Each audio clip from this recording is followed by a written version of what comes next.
So you told your mother you'd like to go to Africa and see the chimpanzees, and what did she say? Not the chimpanzees. I would have studied anything. Well, what did your mother say to anything? Did she think My you were... mother, I attribute a great deal of who I am and what I've done to the wise way that she brought me up. She was supportive.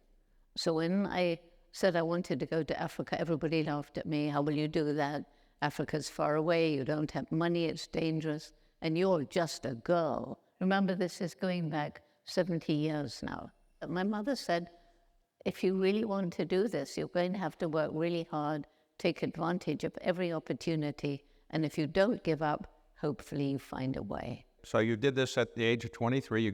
How did you pick which part of Africa? How did you get to Tanzania, for example? Well, because my friend's parents had bought a farm in Kenya, and while I was there, I met the famous paleontologist Louis Leakey, and he gave me this opportunity to go and study not just any animal, but the one most like us. Louis Leakey was the famous paleontologist who more or less came up with a theory that humans pretty much evolved out of southern Africa. Yeah. And he was famous for that. And did you get to know him? Or how did you... Very well, because, you know, I told you I had to do that boring secretarial course.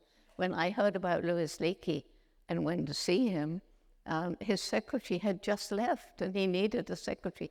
There I was. So I'm right now surrounded by people who can answer all my questions about the animals and the birds and everything. And so at one point you said, I really want to go live with the chimpanzees. No, I didn't. Okay. As I said, you didn't say that, right? What did you say? I told him I really wanted to study animals. Okay. And for some reason, although I hadn't been to college, he believed that I could do what he'd been looking for someone for 10 years, he told me, to go and study not just any animal, but our closest living relatives, the chimpanzees.